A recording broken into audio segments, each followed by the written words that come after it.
Good morning. Yeah, things are a little different this morning, right? I'm running around trying to get ready because Sugarbug has to go to the vet today to get fixed. So I'm not going to be able to go live at. I'm trying to find a pair of socks that would fit, that would look decent, but I can't find a pair of socks. Okay. So I decided, Sugarbug, I'm sorry. Let me try this again. You know how I am. I'm brain dead. So Sugarbook has to go to the vet this morning. I kind of totally forgot about it, to be honest with you. And so I was like, oh no, I can't go live. And because she has to be there at 8 o'clock.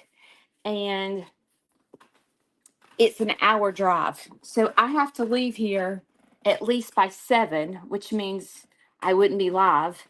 And I've got to go do animals before I leave, which means I've got to go do animals about 6:30 this morning. So I have about 30 minutes to get ready and try to make a difference in someone's life. All right. Let me check in first. I'm having a hard time with anxiety. It's been a long time since I've suffered with anxiety or really depression. But the lately, this is what's happening. And y'all probably are noticing it. Um, once I point this out, you're going to notice it. But I've been having where my face turns blood engine red. And I've told you guys about this. But basically, I thought it was my hormones. And I thought, gosh, am I going? Because I'll be 53 in April. And I have not gone through the change. And I had a hysterectomy when I was 29. So I thought, well, maybe I'm skipping the change because I've had a hysterectomy. But I went to the doctor and talked to her about it. And she did some blood work on me to see if I was truly in menopause. And so um I'm not. So I'm like, okay, well, scratch that off. That's not why my face is getting blood engine red. And I have pinpointed it down to anxiety because I've noticed that, like, when I go live, I find myself getting so excited to talk to y'all that I can feel my heart racing and I can feel my face flushing as I'm talking, and I'm starting to talk faster and faster sometimes. And I have linked this redness of my face back to anxiety. And I'm like, this ain't good. Like this, and I told I told you guys when I was in high school and I had to get in front of the class. Gosh, my moisturizer is propped up to my phone so that because I'm on my phone, I'm not on my computer. And hang on. Let's see if I have some moisturizer in here. When I was in high school and I'd have to do a book report or something in front of the class, I was trying to see if I could find some moisturizer. Hang on a second. Here's some. And I would get in front of the class to do the book report. I would turn fire engine red. Like from here up was fire engine red because my nerves and my anxiety was so high. And I was not embarrassed to be in front of the class. So it wasn't because my face wasn't turning red because I was embarrassed. It was like I would get so excited because I like to be on stage. Like, I know that's weird, but I don't get anxiety from going on stage. I get anxiety when I start talking because I get so excited and I start talking fast. And then the next thing you know, I'm fire engine red and I feel like I'm about to pass out because my face is so hot. My body's not hot. It's just my face. But I'm noticing it's doing it again, and it has not done that since high school. And I'm like, why is this happening to me? And I think it's because I got to think about, I need to break this down, to be honest with you, because I really don't know why I'm doing this. Do you get where you have anxiety and you're trying to figure out what, because you're not really, you don't really feel anxious about anything, but you feel anxiety coming on? You know what I'm talking about? And I have to say that I feel really funny recording this and you guys not being here. Like, I don't see comments going down and I feel like I'm talking to myself. But anyway, I have to break it down because I don't know why I'm doing this. And I'm like, this is not good. Like, I want to be able to continue to go live. And if I don't get this anxiety under control, I'm not going to be able to live, because I feel like when I get off my lives, I feel as though I am fixing to pass out. My head is throbbing, my heart is racing, my face is flushed. Like yesterday when I got off my live, which was Sunday afternoon, I went live. I literally had to sit down and take some breaths. I'm like, this is crazy. Like, why is this happening to me? And I think it's just because a lot has been happening in the past, I'm going to say,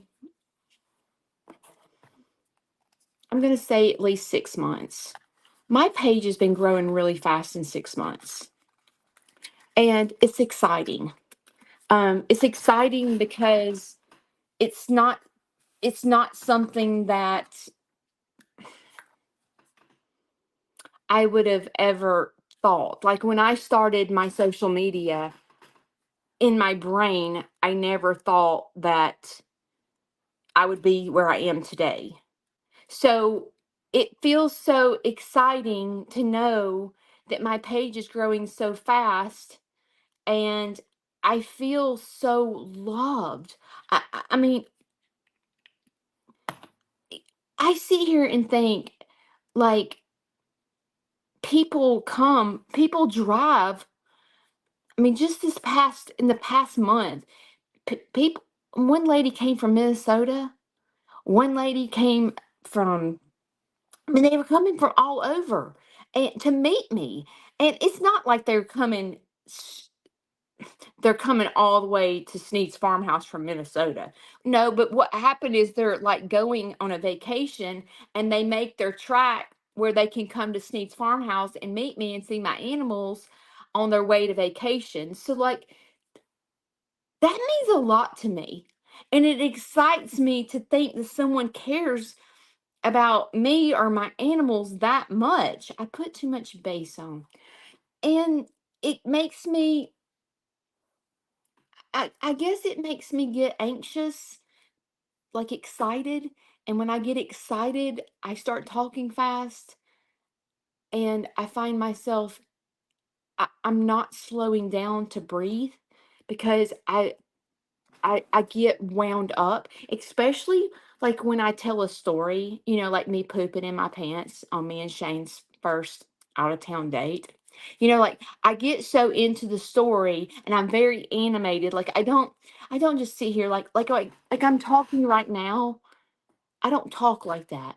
I talk very animated, and I use my hands and I use my expression. And when I do that, I find myself getting off the live and I have a major headache. I have anxiety. I have to stop, and I'm like, I'm gonna have a flipping heart attack or stroke if I don't settle my butt down. Because feel I can feel that me being so anxious, and it's just not good. So I I I don't want everyone to do this. But I want Diane. Diane has been following me since day one. She saw me. But Diane, if well, when I go live and I start talking fast, would you remind me to breathe? Diane, Diane, please. Just I don't you don't tell me to breathe on here because it'll embarrass me. But Diane, if you could send me a private message because my phone will go off when I'm live and I glance down at it. If Diane, if you could send me a private message and go, Judy, you need to breathe because you've been talking like 90 to nothing for 2 minutes without taking a breath. Could you please remind me of that, Diane? Because I need to be reminded. Because, but if you say it on here in the comments, it embarrasses me because it is something that I struggle with is being having anxiety. And when you have an anxiety disorder, it's embarrassing. When someone says, breathe, you're not taking a breath, it is embarrassing to me because it's almost like you're catching on to my anxiety. And so I tell y'all about this because I don't know if you have anxiety. Like some people have anxiety going places, and some people have anxiety when they talk because maybe they're like me and they forget to take a breath when they're talking. And I hope that me sharing my story about my struggle with anxiety, I hope that you that do struggle with anxiety can relate to me because it is anxiety. Sometimes you feel like you're having a heart attack or you feel like you're going to pass out, or it is a strong feeling when it's overwhelming to the point where you're like, I'm dizzy. Like I'm dizzy. I just talked for an hour and forgot to breathe the entire time because I was talking so fast, telling stories that I totally forgot to breathe. Forgot to breathe. And I'm like, one day I'm gonna be on here live telling a story, and then I'm just gonna fall out. And y'all are gonna go, what happened to Aunt Judy? She forgot to breathe. It's just it is a weakness of mine. I get so excited to talk to y'all and tell a story. And usually on Monday and Wednesdays when I'm live, I don't necessarily I'm not hyper or I'm not fast talking. On Monday and Wednesdays, I can kind of slow down because we talk about serious stuff. And I do not have anxiety on Monday and Wednesday mornings when I get off my live because I'm talking slow and I'm sharing a story that is kind of serious usually, so I don't really struggle with the anxiety on Monday and Wednesdays. But when I go live and I'm in my farm or I'm live with Shane, I forget to breathe. I literally sit here for an hour and forget to breathe. And when I'm talking about breathing, I'm talking about I'm taking short breaths. I'm not going, I'm not slowing down. Like I'm hyper. I y'all know this. I don't this is not like a huge surprise, but I'm very hyper. I am. But I'm not hyper all the time. It's not like every time you see me, I'm hyper because I'm not. Like right now, I'm very low key and I'm thinking about what I'm talking about and stuff like that. I think just when it's a surprise live and I kind of don't know what I'm talking about, and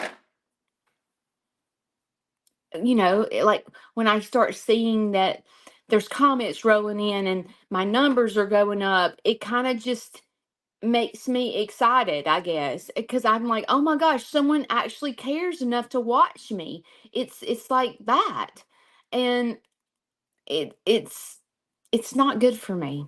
And I thought this morning, I thought, when I realized that I couldn't go live, I was like, man, these people depend on me on Monday and Wednesdays to go live at 7, and I'm fixing to let them down because crazy me set an appointment for Sugar Bug on Monday mornings. I should have done it on Tuesday, but um, the vet does surgeries on Mondays, so I had no choice.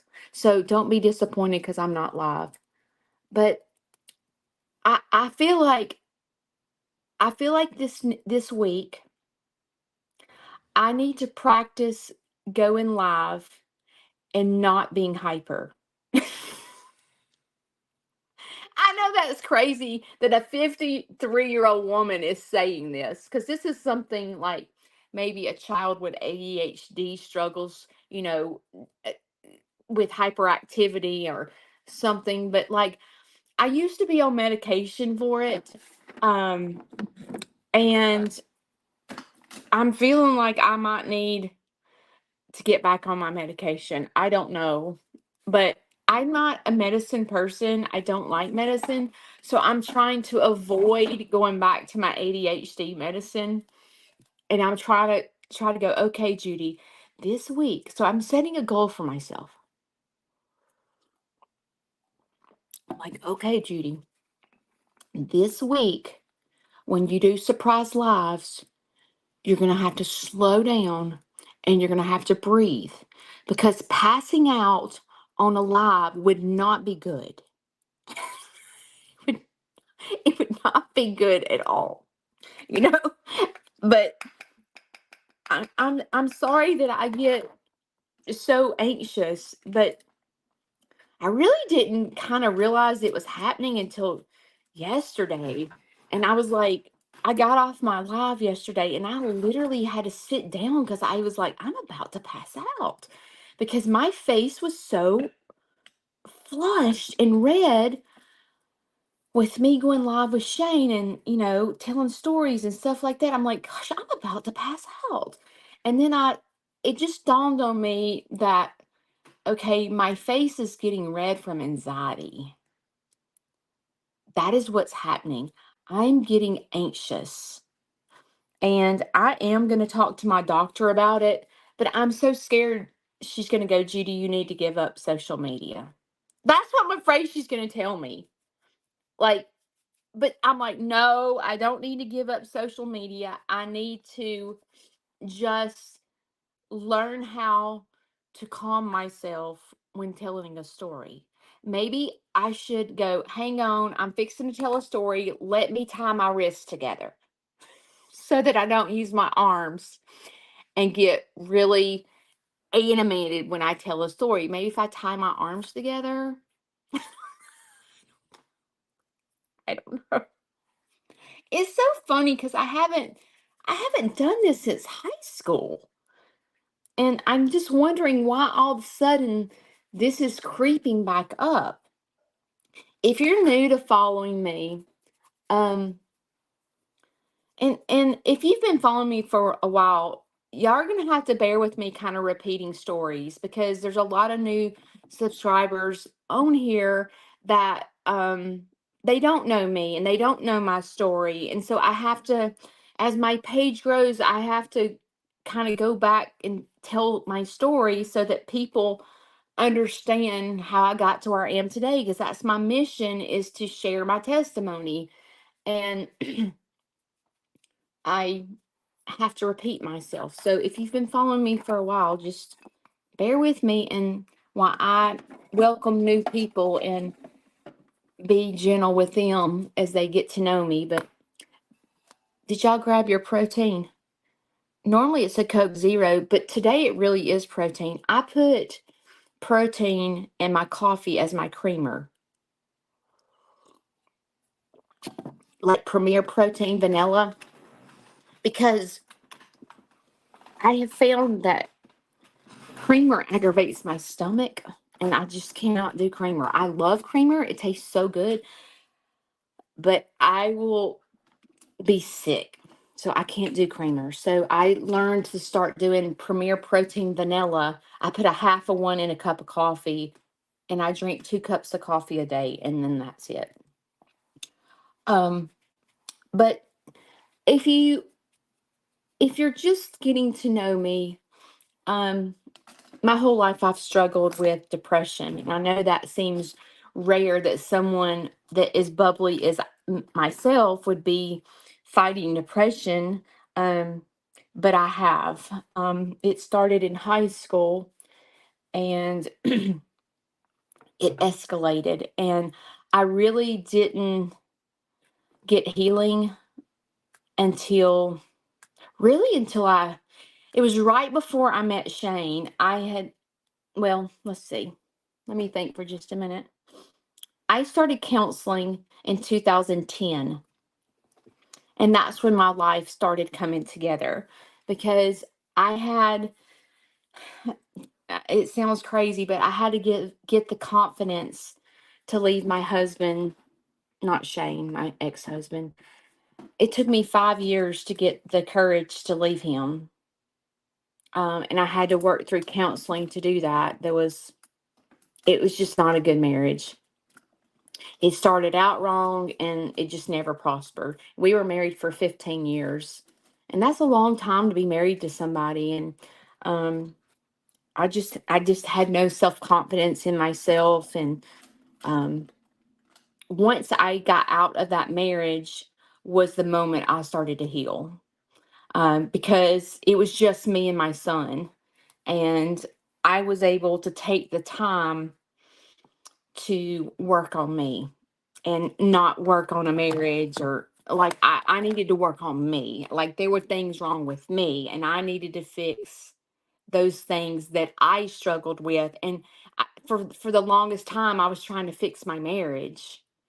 And so many times as individuals we try to fix our marriage or fix our husband or fix our children, and we forget to fix ourselves. And for the longest time, I was like, "Oh, I don't want my marriage to fail. Oh my gosh, I need to fix it." And I was trying to fix the marriage, and I forgot about myself. And I forgot about the things that I struggle with. But once I got out of the marriage and wasn't concentrating on fixing my marriage, was the moment that I was able to slow down and go, "What do I hate about myself?" And there were things that I hated, that I had a failed marriage. I had multiple failed marriages. I was married 3 times. And I'm like, why can't I stay married? Like, what is wrong with me? Is it because I can't pick the right men? I'm like, what is the deal? And I had to go back to my childhood to figure out why I do the things that I do. I had to like break things down to go, okay, what happened? And I realized that um I realized the things that I needed to work on within myself. So in 2010, I started piecing my life together. And I met Shane in 2015. So I had a good 5 years of trying to fix myself. And I married Shane in 2017. And Shane and I had a long distance relationship. He lived 5 hours from me. So it was perfect because I could continue to work on myself. So basically, I worked on myself for 7 years before I got married again.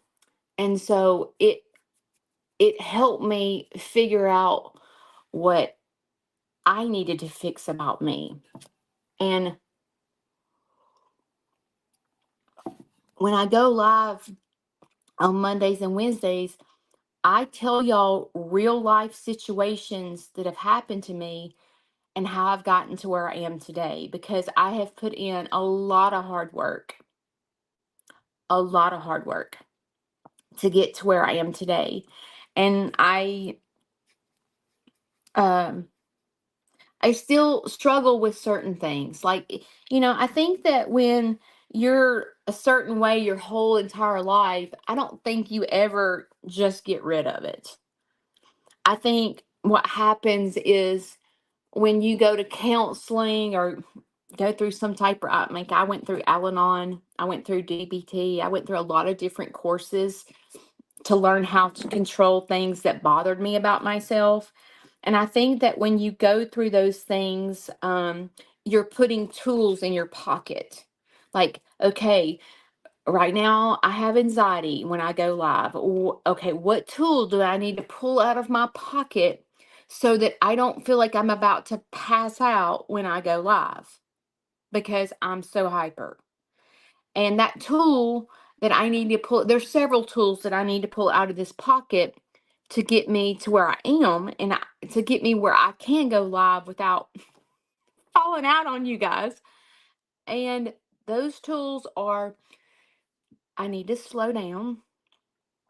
I need to be reminded, because sometimes when I get into being hyper, I forget that I'm hyper because I'm making you laugh, I'm making me laugh, like I'm funny, and it just, I forget. And so like the tools I need is to slow down. I definitely need to pull out the breathing technique out of my pocket, and I know that I can't sit here and go, okay, I just told a story. Can I have 5 minutes to breathe? Okay, hang on just a minute. Let me close my eyes. Let me take some deep breaths. I would look like a psychomaniac if I did that, right? I mean, people would be like, she is, why is she doing breathing techniques after she tells a story? And for someone, if someone was just browsing through social media and they came across me, taking breaths because I'm about to pass out from telling a story, I look like a psychomaniac. You know what I mean? So like I have to like pull out the tools to remind myself, if I'm going to tell a story, I need to tell it slowly and not be so animated, because that's what gets me to the point where I'm about to pass out and my face turns blood engine red because I have forgotten to breathe. you know? And, I could be totally wrong. Okay. This face getting red thing may not be anxiety. It may be some type of autoimmune disorder, and I'm blaming it on anxiety. But I feel, I feel like it's anxiety. I do. When I got, when I went live with Lester, um, he actually noticed my face was turning blood engine red.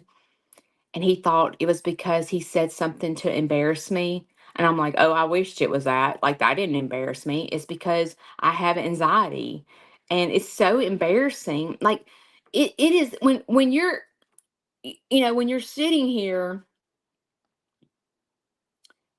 and people are in front of you and they're like, your face is sunburned. Or they'll go, your face is so red.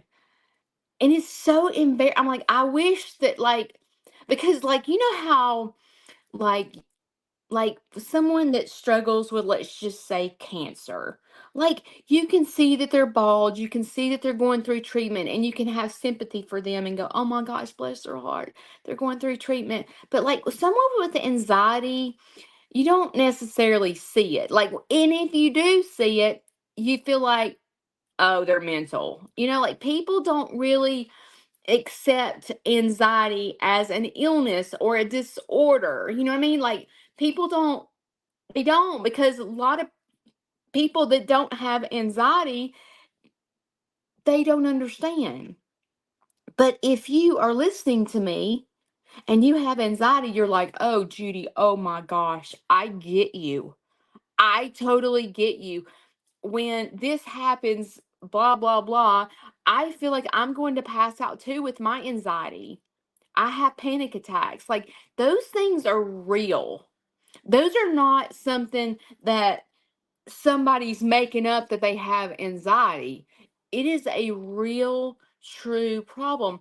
And with my anxiety, now you're starting to see it. And it's so embarrassing. I go back and watch my lives, and my face is like fire engine red. And I'm like, it is so embarrassing.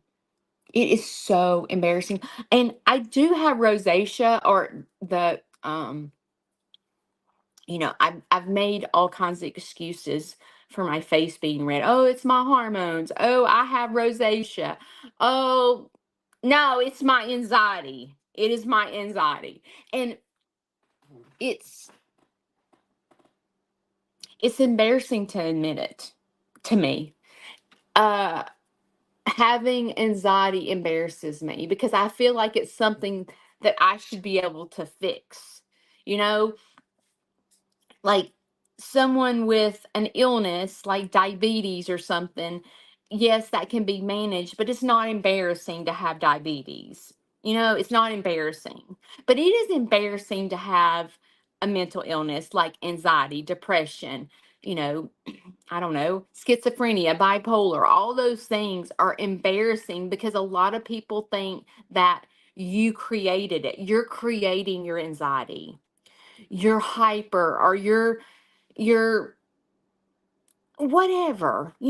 Oh my gosh, how people go, "Oh my gosh, she is so bipolar." Like they just throw the word around and not really understanding that it is a true illness, and the word bipolar can hurt someone. Someone with bipolar, you know, when people just throw the word around bipolar, like when they go, sometimes I hear people go, "This weather is so bipolar."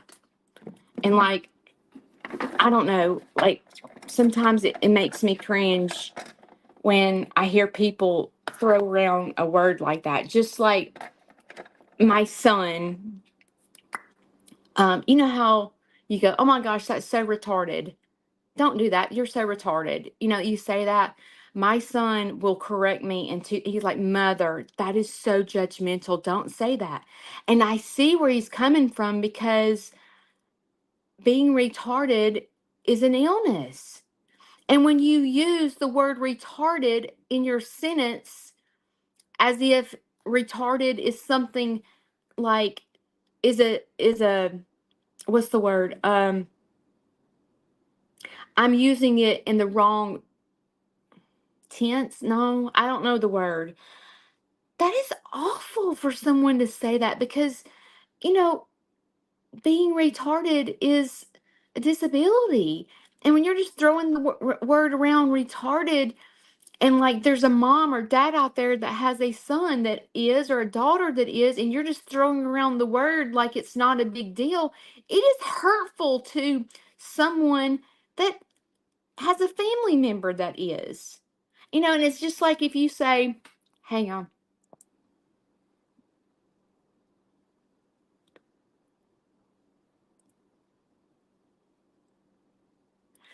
what time is it? I gotta go put chickens up.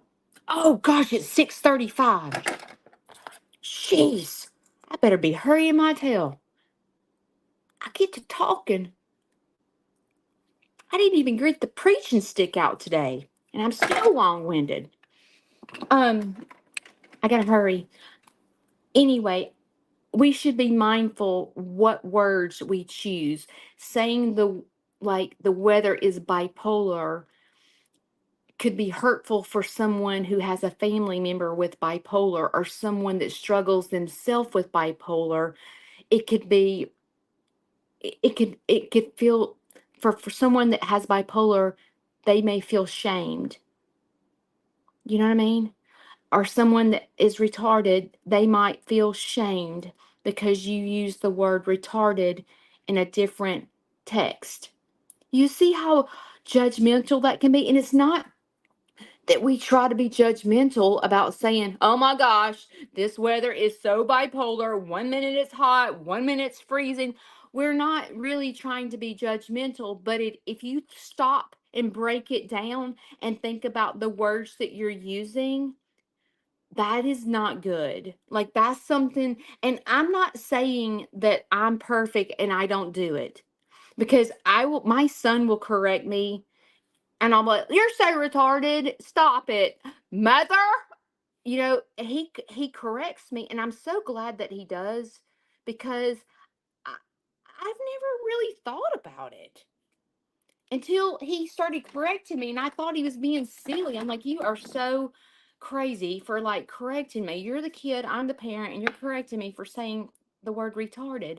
But now that I'm able to step back and think about it, how judgmental is it to say that? You know, I hope that I said something that can help you think about, if you have anxiety, how if you have anxiety, you don't have tools in your pocket, you've not ever been to counseling, or you've not ever had a diagnosis or anything like that, you just know that you have it, you have got to put tools in your pocket. You got to, or you're going to be like me and walk around with a red face, and people are going to think why is your, they're going to think you're sunburned. And sometimes I just let people say I'm sunburned.